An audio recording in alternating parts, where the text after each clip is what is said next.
Bismillah wa alhamdulillah wa salatu wa salam ala rasulillah wa ala alihi wa sahbihi wa man ittaba'a huda. Amma ba'du fa aujourd'hui le 16 du mois de Ramadan de l'année 1443 après la hijra de notre prophète Muhammad sallallahu alayhi wa sallam, nous entamons le 15e cours de notre série de cours sur l'explication des fondements de la sunna de l'imam al-Mubajjal Muhammad de l'imam al-Mubajjal Ahmad ibn Muhammad ibn Hanbal al-Shaybani rahimahullahu ta'ala.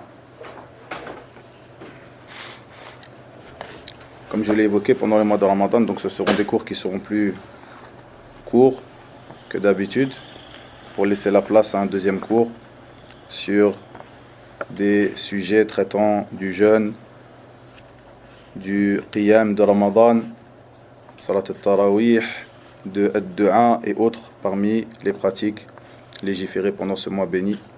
Inch'Allah ta'ala, comme nous avons fait la semaine passée. Nous étions arrivés la semaine dernière à cette partie traitant de l'apparition de l'Antéchrist, Ad-Dajjal. Il dit, rahimahullah ta'ala, croire au fait que l'Antéchrist, Ad-Dajjal, sortira. Il est écrit entre ses yeux mécréant, kafir. Croire au hadith rapporté à ce sujet et que cela se réalisera. Al-Allama Rabi' ibn Hadi al-Madkhali hafidahullah ta'ala dit en commentaire de cette partie, de cette parole de l'imam Ahmad, concernant ce sujet, de très nombreux hadiths authentiques ont été rapportés. Il y a beaucoup de hadiths au sujet de l'apparition de l'Antéchrist, donc Ad-Dajjal, et la descente du Messie, Al-Masih, qui est Isa alayhi salam, parmi lesquels figure ce que vous récitez quotidiennement dans vos prières, dans le sens de ces paroles, sallallahu alayhi wa sallam, dans ce dua légiféré, ô Allah, je cherche refuge auprès de toi contre le châtiment de la tombe, contre le châtiment de l'enfer, contre la tentation de la vie et celle de la mort, et contre le mal de la tentation de l'Antéchrist, Ad-Dajjal. Ce dua, ayyuha al-ikhwa, comme on l'a dit précédemment, fait apparaître la contradiction des gens de l'innovation. Comment cela?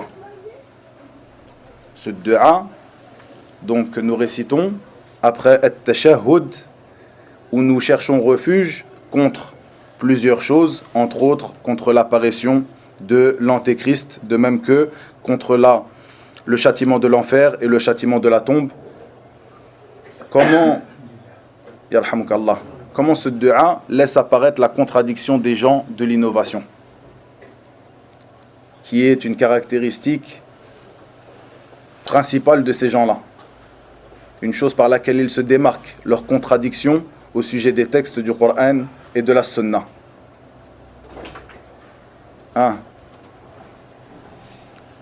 Aujourd'hui, il y a des cadeaux pour les frères qui répondent bien, Allah Mubarak. C'est pour ça que les frères qui sont en retard là, on commence sans eux. Faddal. Abdel Yamin. Yamin Yana. Ma droite à moi. Les gens des passions, eux, les gens d'innovation, ils vont suivre leur passion. Ensuite, ils vont chercher le dalil qui va avec leur passion. Ahsant. Alors que les gens de la sunna, ils ont le dalil, ils s'accrochent et ils accrochent leur croyance sur le dalil, sur la preuve. Ahsant. Donc ça, c'est une règle qu'on a évoquée précédemment.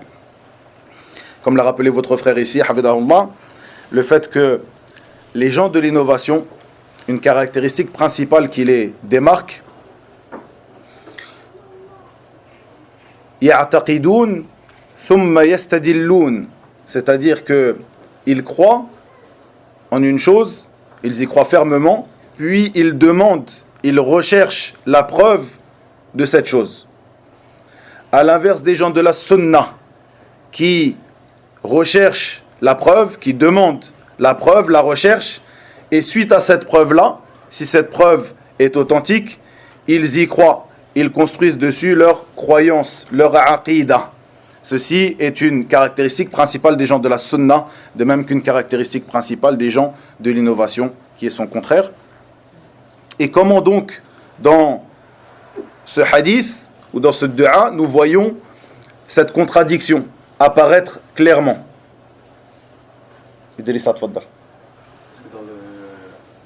il demande protection contre le châtiment de la tombe. Ahsant. Dans ce dua, le prophète sallallahu alayhi wa sallam demande protection contre le châtiment de la tombe, de même que contre l'antéchrist dans ce dua qui est rapporté ici. Ici, nous avons parlé dans le cours précédent, ou celui qui a précédé, du châtiment de la tombe, et nous avons dit que les gens de l'innovation ne croyaient pas, n'affirmaient pas le châtiment de la tombe. Et nous allons voir aussi aujourd'hui que les gens de l'innovation n'affirment pas, certains d'entre eux, l'apparition de Ad-Dajjal, ou s'ils l'affirment, ils l'interprètent. Wa alaykoum salam wa rahmatullah.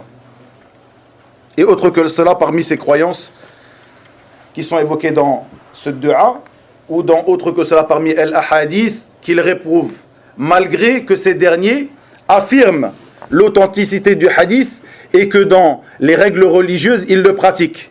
C'est-à-dire que les gens de l'innovation, concernant la prière, ils affirment ce hadith et le pratiquent dans leur prière. C'est-à-dire qu'ils récitent ce dua après at-tashahhud. Pourquoi ? Parce que pour eux, ce hadith-là est un hadith qui a attrait à des règles jurisprudentielles, des règles en relation avec la prière.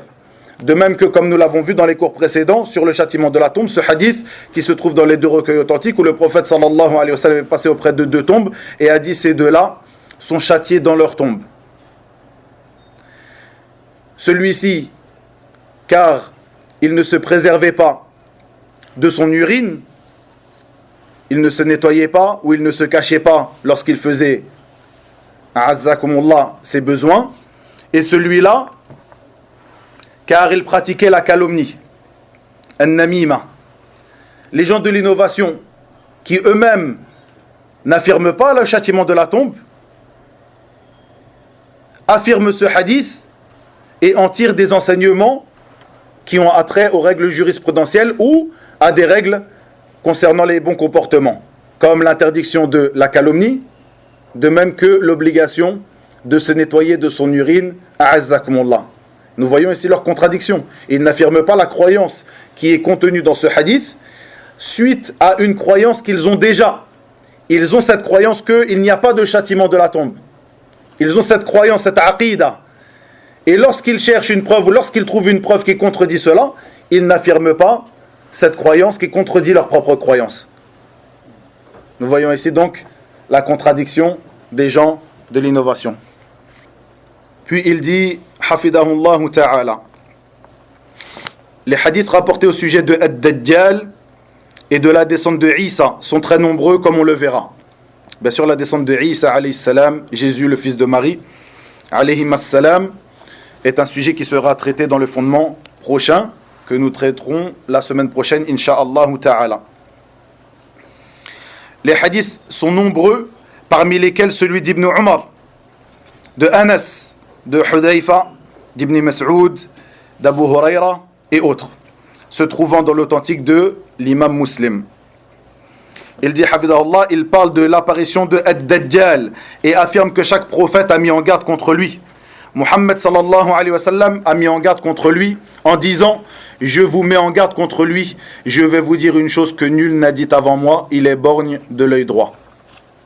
Ici une chose très importante, ayyuha al-ikhwa, le fait que, comme l'a évoqué ici le Cheikh Rabi' hafidahullah, l'ensemble des prophètes et messagers ont mis en garde contre la tentation de Ad-Dajjal. Ils ont mis en garde contre ce grand menteur, car ceci est le sens de Ad-Dajjal. Ad-Dajjal qui vient du verbe dajala en arabe qui veut dire mentir. Donc Ad-Dajjal c'est le grand menteur. Ad-Dajjal, le grand menteur.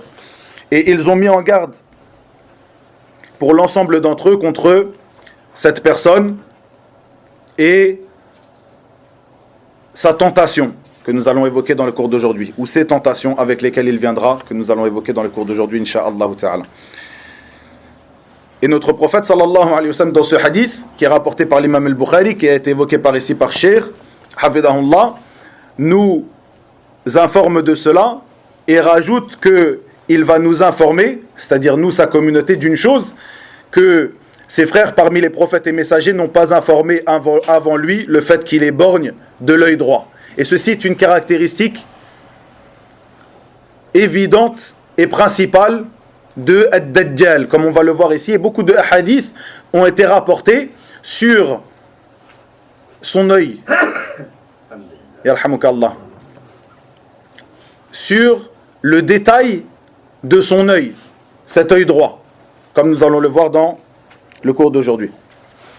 Il dit ensuite, Hafidahullah, il apparaîtra avec un paradis et un feu, une rivière en feu et une rivière de paradis, selon ce qui paraîtra aux yeux des gens. Or, en réalité, la rivière de paradis est du feu, yarhamukallah, et celle du feu est le paradis.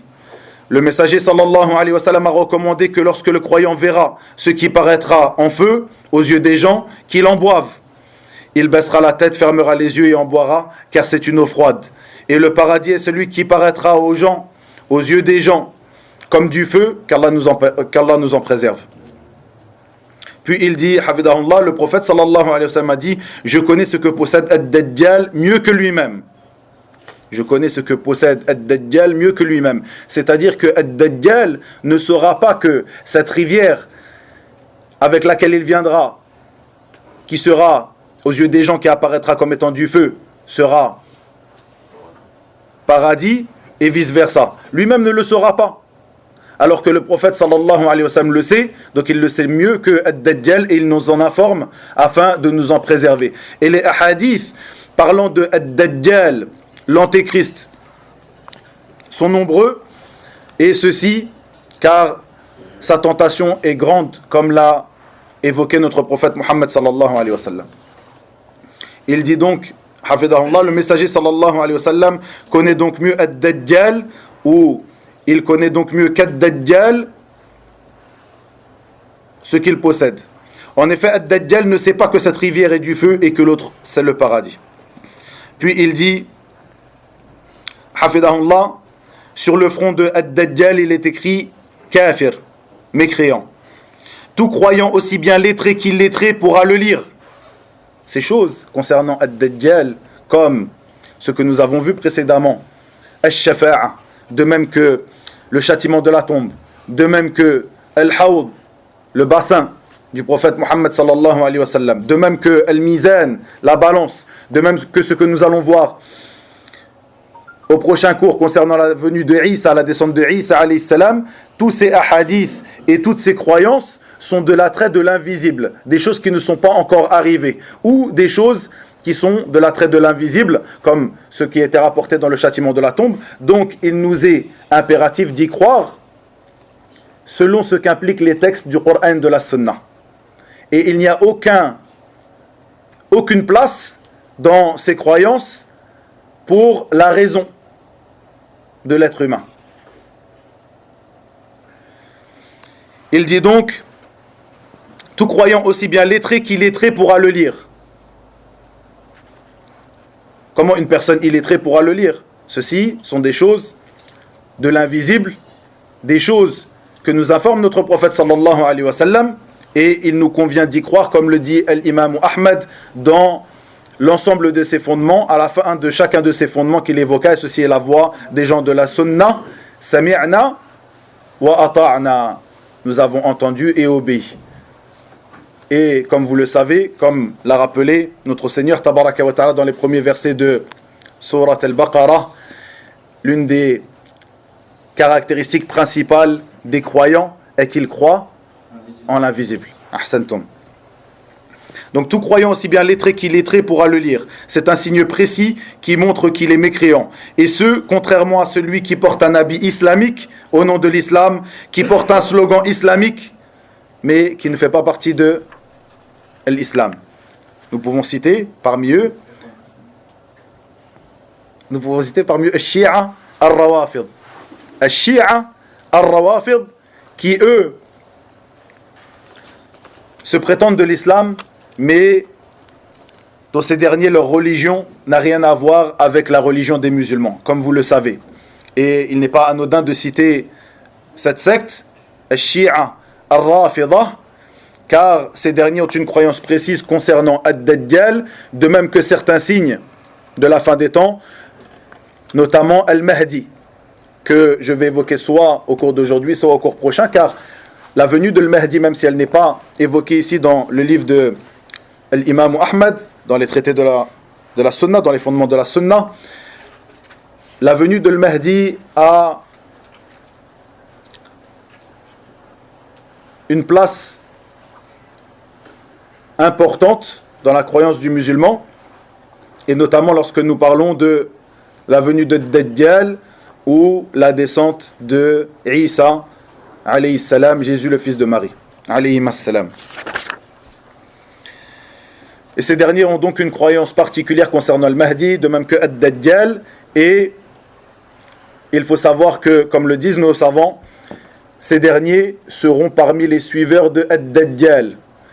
Car, parmi les suiveurs de Dajjal, de l'Antéchrist, comme il est rappelé dans des hadiths authentiques, des juifs venant de Ispahan, qui se trouve en Iran. Et nous voyons que l'état de Ar-Rawafid se trouve en Iran. L'Iran est un état chi'i, rafidi, qui porte haut l'étendard de cette croyance, alaykoum salam wa rahmatullah, qui n'a rien à voir avec notre religion. De même que, comme le disent nos savants, la base de la croyance des chiites, Rawafid, est le judaïsme. Ces derniers seront ceux qui suivront Ad-Dajjal. C'est pour cela que il est bon de rappeler cette secte égarée à ce moment-là, de même que nous allons l'évoquer lorsque je vais parler de leur croyance concernant Al-Mahdi. Car beaucoup, ayyuha al-ikhwa, de traités que vous pouvez lire, et pour celui qui ne fait pas la différence, celui qui ne parle pas ou qui ne comprend pas la langue arabe, premièrement, mais même celui qui la parle et qui la comprend, il faut savoir que beaucoup de traités sur Al-Mahdi que vous trouvez, que ce soit sur Internet, malheureusement, aujourd'hui Internet est devenu une base de données vers lesquelles se tournent beaucoup de musulmans pour apprendre leur religion. Encore une fois, ce n'est pas cela la base de laquelle nous apprenons notre religion, comme vous le savez, mais aussi dans beaucoup de librairies. C'est pour cela qu'il est important de choisir les livres que tu lis, de même que la librairie où tu achètes ces livres-là, etc., etc., pour ne pas tomber dans cette erreur et ne pas acheter ou ne pas emprunter même un livre qui ne sera pas bon. Je dis emprunter comme par exemple quelqu'un qui vient dans une mosquée. Alhamdulillah, ici nous sommes dans une mosquée qui est sur la sunna. L'ensemble des livres sont des livres qui sont sur la sunna, bifadlillahi azza wa jal. Mais lorsque tu viens parfois dans une mosquée, tu t'assois et tu prends un livre, tu empruntes un livre pour le lire, tu t'assois et tu ne sais pas si ce livre est un livre qui est un livre des gens de la sunna ou autre. Et parfois, comme on a pu le voir dans plusieurs mosquées, comme on a pu, walillahi alhamd, le sortir de plusieurs mosquées, des livres de chiites dans certaines de nos mosquées, des mosquées qui ne sont pas des mosquées chiites. Mais ces gens-là viennent et propagent leur poison de cette manière-là. Ils viennent, ils mettent un livre, parfois ils donnent des appellations qui appellent les gens à la sunna. Ils font croire que ce sont des gens qui aiment la sunna, mais à l'intérieur, il n'y a que des mensonges et de la falsification de notre religion. Faites bien attention à cela. Comme je l'ai dit, beaucoup de traités qui parlent de Al-Mahdi, que ce soit des livres ou des paroles sur Internet, sont des paroles de Shia. Sont des paroles de Shia. Ils écrivent beaucoup de livres sur cela et ils ont des croyances très erronées à propos de cette personne, Al-Mahdi. Et j'avais déjà fait une khutbah précédemment pour ceux qui ont assisté concernant Al-Mahdi. J'avais donné aussi une petite parole après la khutbah pour expliquer la croyance des gens de la sunna sur Al-Mahdi, chose que je ferai, je pense, la semaine prochaine lorsque nous parlerons de Isa, alayhi salam, car comme je l'ai dit, la croyance en la venue de Al-Mahdi est en relation avec celle de l'Antéchrist et de la venue de Isa, alayhi salam.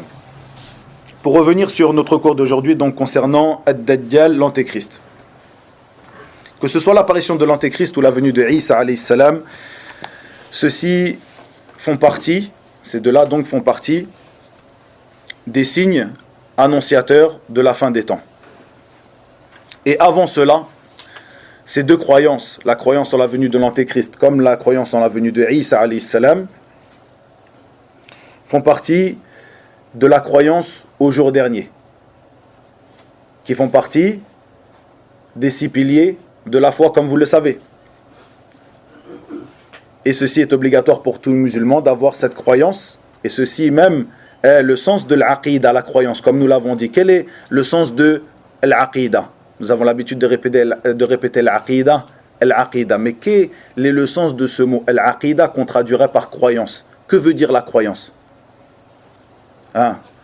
Normalement, tout le monde lève la main et tout le monde sait ce que veut dire la croyance, puisque nous venons assister à un cours de croyance. Le cours du dimanche, généralement, est un cours de croyance depuis tout ce temps. La croyance, l'aqida. On a l'habitude de dire le plus important est d'apprendre l'aqida. Mais qu'est-ce que veut dire l'aqida? Saïd, tfaddal. C'est basé au Coran et la Sunna. Ça, ce sont les bases sur lesquelles se repose l'aqida. Ce sont d'où l'on prend l'aqida. Mais qu'est-ce que l'aqida? La définition de ce terme, l'aqida, tfaddal. Ça vient du mot aqd qui veut dire le nœud. Ahsant. C'est ce à quoi le cœur s'est lié comme croyance et certitude. Ahsant. Ce à quoi le cœur s'est lié, donc l'aqida qui vient de l'uqda ou de l'aqd, qui est le nœud. Donc ce à quoi c'est lié, comme un nœud, le cœur, parmi les croyances et les certitudes. Et ces croyances, quelles sont-elles? La croyance en Allah. Hein?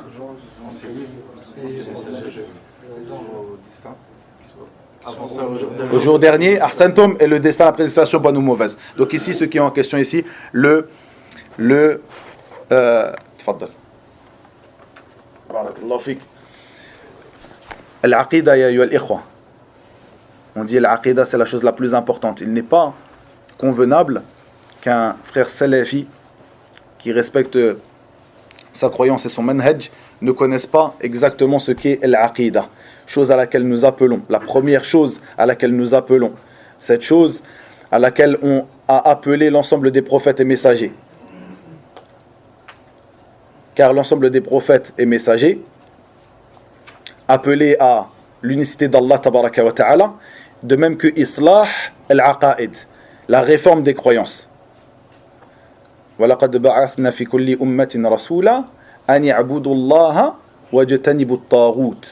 Nous avons certes envoyé dans chaque communauté un messager qui leur dit adorez Allah et écartez-vous de Taghut.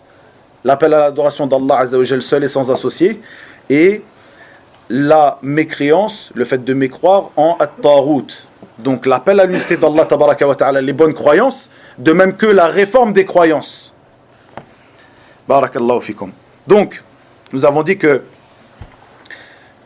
tout ce que nous avons étudié précédemment, que ce soit Ash-Shafa'a, donc l'intercession, la croyance au châtiment de la tombe, de même que la croyance en la balance et le mizan, de même que la croyance en l'hawd, de même que l'apparition de l'antéchrist, de même que la descente de Isa, alayhi salam, toutes ces parties évoquées par l'imam Ahmed dans ce livre traitent de la croyance, ou font partie de la croyance des gens de la Sunna, ou des croyances des gens de la Sunna au jour dernier. Tout ceci, toutes ces parties-là rentrent dans la croyance au jour dernier, qui fait partie de l'un des 6 piliers de la foi. Ceci en premier lieu. En deuxième lieu, comme je l'ai dit, l'apparition de l'antéchrist comme la descente de Isa font partie des signes avant-coureurs de l'heure. L'heure, le jour du jugement. Ces signes avant-coureurs sont de plusieurs sortes. J'avais déjà évoqué cela dans des cours précédents. Est-ce que quelqu'un s'en rappelle? On avait évoqué 3 sortes de signes.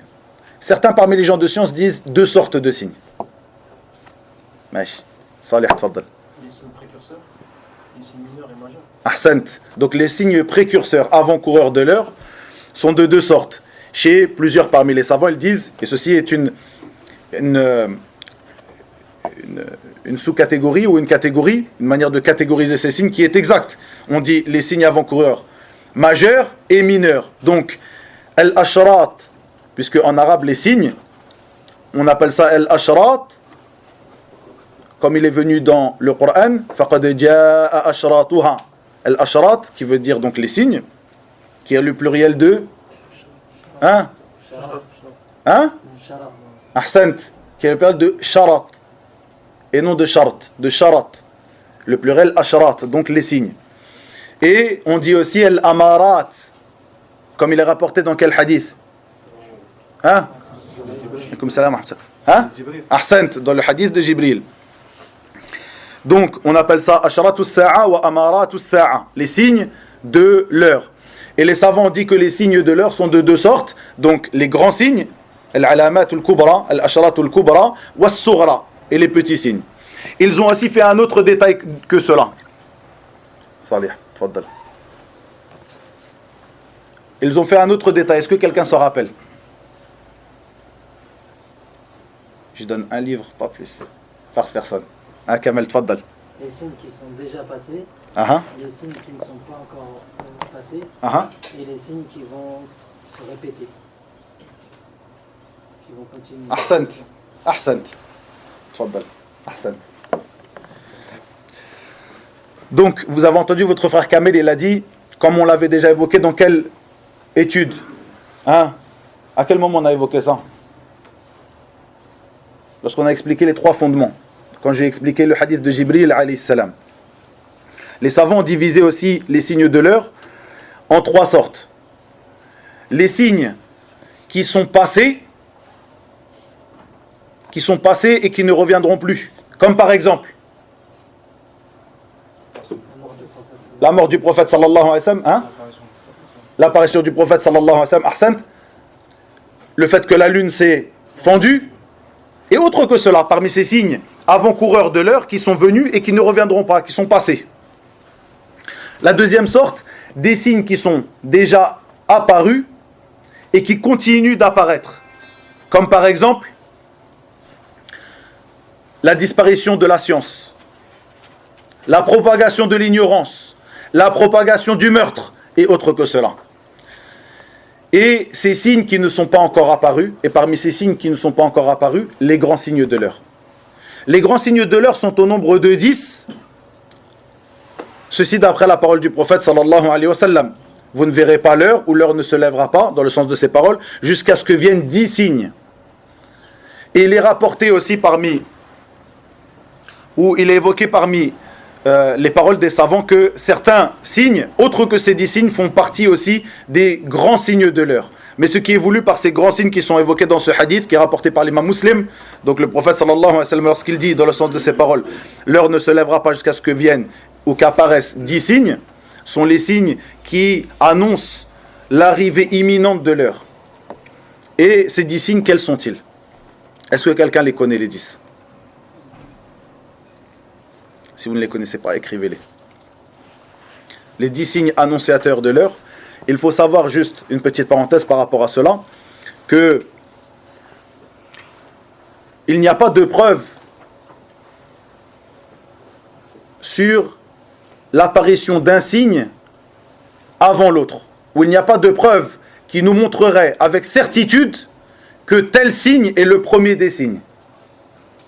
De même que celui qui le suit est tel signe, et tel signe, et tel signe. Plutôt, plusieurs narrations sont rapportées comme cela, et les savants de la sunna ont fait donc un effort d'interprétation. Certains d'entre eux se sont arrêtés et ont dit qu'ils ne savent pas quel est le premier signe qui apparaîtra, et d'autres ont dit que le premier signe qui apparaîtra est le tel ou tel, et ceci est un effort de leur part. Donc ces signes, parmi ces 10 signes, sont la venue de Ad-Dajjal, l'Antéchrist, la descente de Isa alayhi salam, que nous allons étudier dans le cours prochain, incha'Allah ta'ala. La sortie de Gog et Magog, Ya'juj wa Ma'juj. Le 4e de ces signes, le lever du soleil de son couchant. Le 5e de ces signes, cette bête qui sortira de la terre et qui parlera aux gens, qui est évoqué dans le Coran, comme dans la Sunna. Le 6e de ces signes, la fumée, une fumée qui recouvrira le ciel. Le 7e de ces signes, et qui en réalité, ce signe-là, les savants sont d'accord pour dire que c'est le dernier signe des signes de l'heure qui apparaîtront, à l'inverse de leur divergence concernant le premier signe. Quel est-il? C'est la sortie d'un feu de la ville de Aden, au Yémen.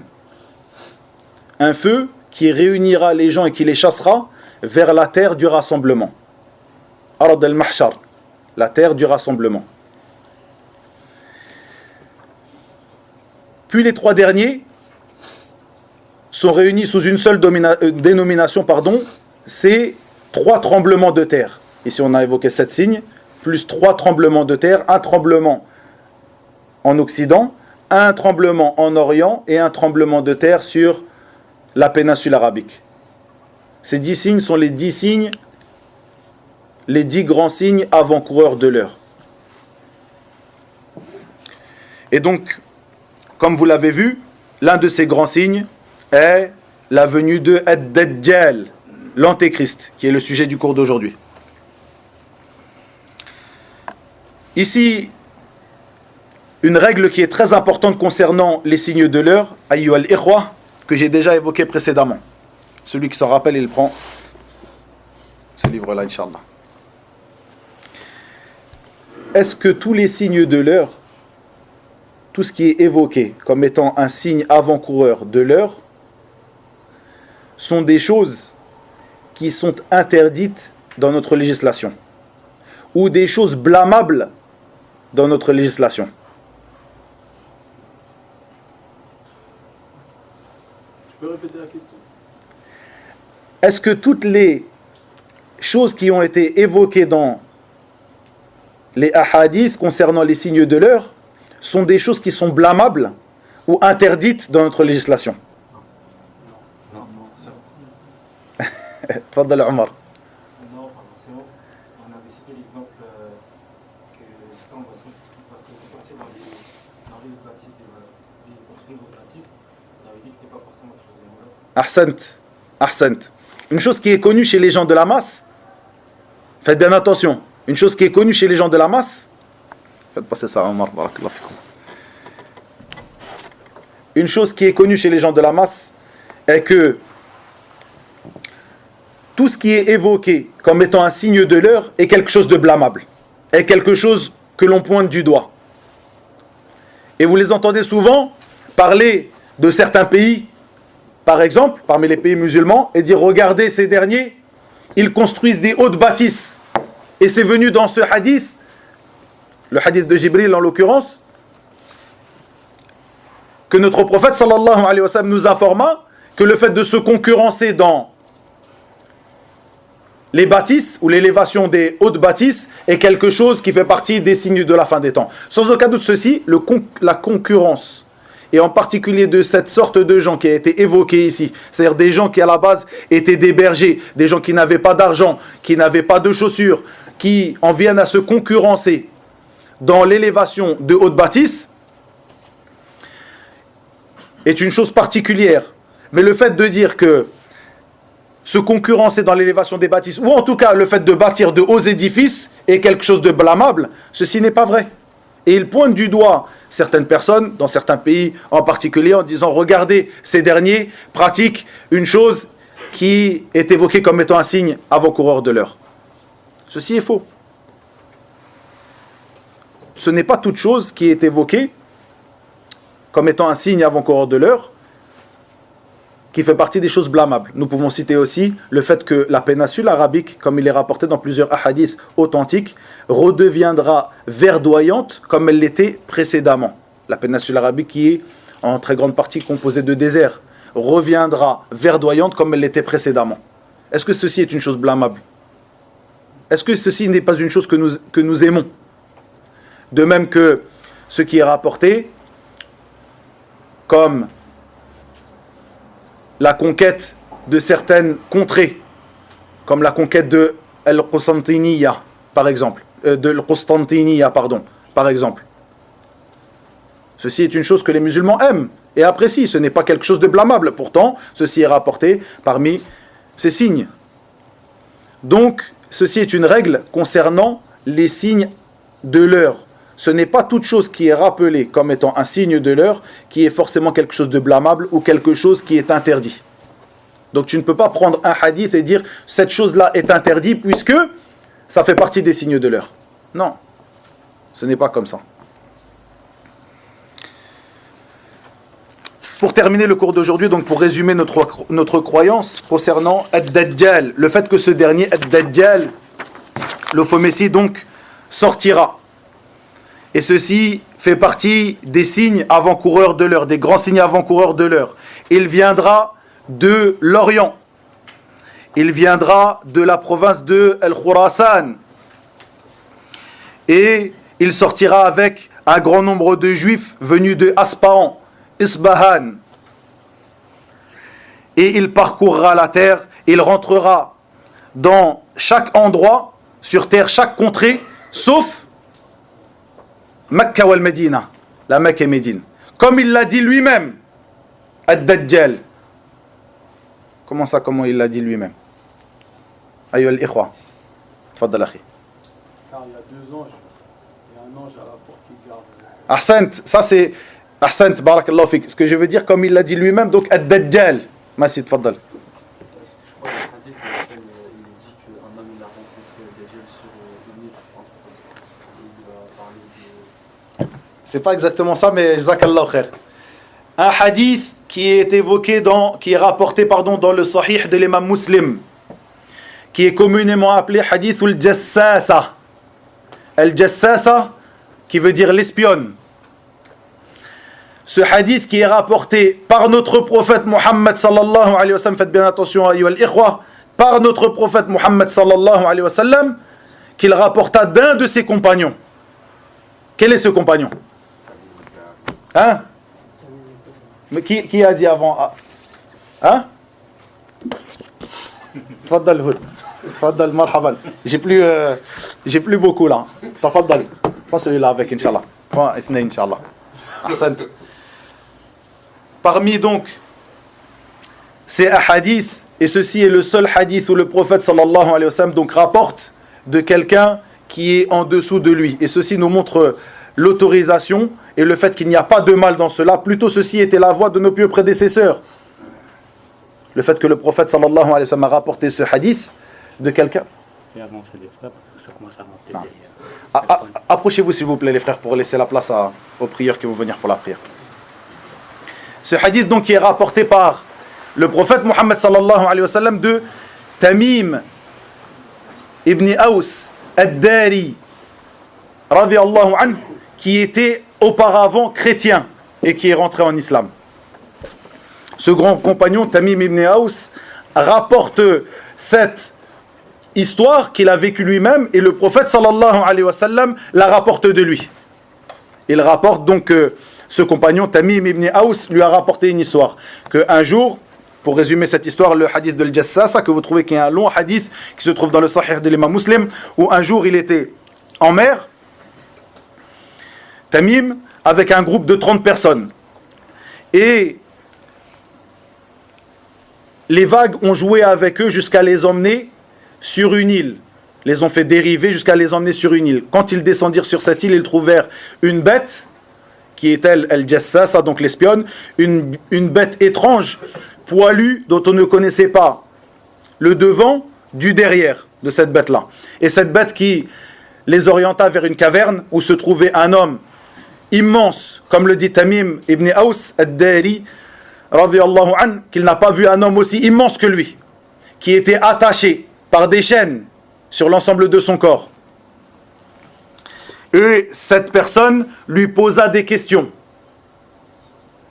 sur telle et telle chose. Est-ce que vous avez combattu El-Arab? Est-ce que vous avez triomphé contre... Est-ce que telle ou telle chose est encore arrivée ou pas encore? Et il leur annonce à l'écoute de leur réponse que telle chose va arriver. Et lorsque Tamim raconta cette histoire au prophète sallallahu alayhi wa sallam, il lui informa que cette personne était Ad-Dajjal. Donc Ad-Dajjal est présent. Il est sur une île qui a été découverte par Tamim et dont personne ne connaît l'emplacement, sauf Rabbul Izza, tabaraka wa ta'ala. Et il le fera sortir quand il le voudra, tabaraka wa ta'ala. Et donc cette personne, Ad-Dajjal, dans ce hadith, les informa de plusieurs choses, comme le fait qu'il parcourra la terre, et qu'il rentrera dans n'importe quelle contrée, ou dans toutes les contrées, hormis la Mecque et Médine. Il ne pourra pas y rentrer, comme l'a dit votre frère, car des anges se placeront aux abords de la Mecque et Médine et l'empêcheront de rentrer. Il faut savoir que ceci fait partie aussi donc des particularités de Dajjal, qui lui a été interdit de rentrer à la Mecque et Médine, de même que Ad-Dajjal, comme on l'a dit, comme l'a dit Cheikh Rabi' ici dans l'explication, est la plus grande fitna, le plus grand trouble, la plus grande tentation qu'aura connue l'humanité, et ce jusqu'à la levée de l'heure. Il viendra, comme vous l'avez entendu, avec plusieurs rivières, avec 2 rivières, une de feu et une qui apparaîtra aux gens comme étant le paradis, et le paradis sera le feu, et le feu sera le paradis, comme vous l'avez entendu précédemment dans l'explication de Cheikh. Il fera sortir les trésors de la terre. Il ordonnera à la terre de faire sortir ses trésors, et la terre lui obéira par la permission d'Allah tabaraka wa ta'ala. Car ce dernier est une tentation pour les gens. Il fera sortir les trésors de la terre, et des gens donc le suivront. Mais le croyant, celui qui a cette foi ancrée dans son cœur, lira entre ses 2 yeux, sur son front, écrit mécréant. Et il saura que cette personne est Ad-Dajjal. De même, le prophète sallallahu alayhi wa sallam nous a mis en garde, comme ses frères avant lui, parmi les prophètes et messagers, comme je l'ai évoqué dans le cours, contre cette tentation. Et il nous détailla et nous décrit comment sera cette personne Ad-Dajjal. Il a évoqué donc ces choses que nous avons évoquées. Il a évoqué aussi le fait qu'il était borgne.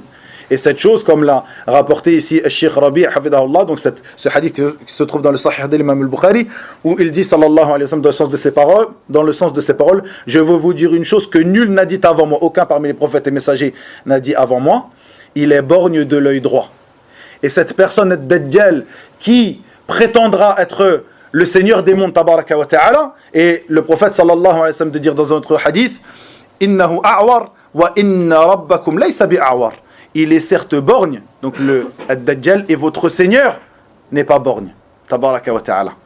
Donc comment pourrait-il être votre Seigneur alors que ce dernier, qui prétend être votre Seigneur, est borgne? De même que la caractéristique par laquelle se démarque cette personne, son œil droit, qui sera borgne. Il est rapporté dans plusieurs hadiths que cet œil sera de telle et telle manière. Il est rapporté qu'il sera comme un raisin sec, rabougri. Il est rapporté que cet œil sortira. Il est rapporté aussi qu'il sera comme du verre de couleur verte. Kazzujajatil khadra. Et autre que cela, parmi ces détails poignants et détaillés que nous a fait notre prophète sallallahu alayhi wa sallam, ceci afin de nous mettre en garde contre la fitna de cette personne. Il nous l'a détaillé. Et pour terminer là-dessus, il nous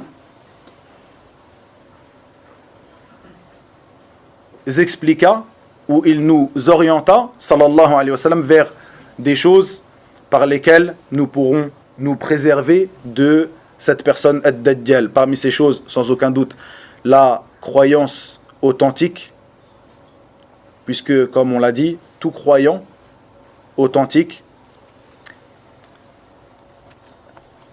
on fera l'adhan après, vous pouvez saler si vous voulez. Tout croyant qui aura véritablement la foi, lira cette inscription entre ses yeux, sur son front, kafir, mécréant. Donc sans aucun doute, la foi véritable est une des armes les plus importantes par lesquelles nous nous défendrons contre cette personne Ad-Dajjal et contre sa fitna, contre sa tentation. De même qu'il est rapporté dans plusieurs hadiths où le prophète sallallahu alayhi wa sallam nous orienta vers la lecture sur Ad-Dajjal lorsqu'il apparaîtra de Surat al-Kahf. Et il est rapporté les 10 premiers versets comme il est rapporté les 10 derniers versets. Et donc nous voyons que la lecture de Surat al-Kahf, sans aucun doute, est une arme par laquelle nous nous défendrons contre cette grande tentation Ad-Dajjal. Et la suite de ce qui est en relation avec Ad-Dajjal concerne la descente de Isa, puisque c'est lui, Isa alayhi salam, Jésus, fils de Marie, qui le tuera à la porte de Loud en Palestine. Comme nous le verrons dans le cours prochain, Inch'Allah ta'ala, wa ilahuna wa billahi tawfiq, wa sallallahu wa sallam wa baraka ala nabiyyina Muhammad, walhamdulillahi rabbil alamin.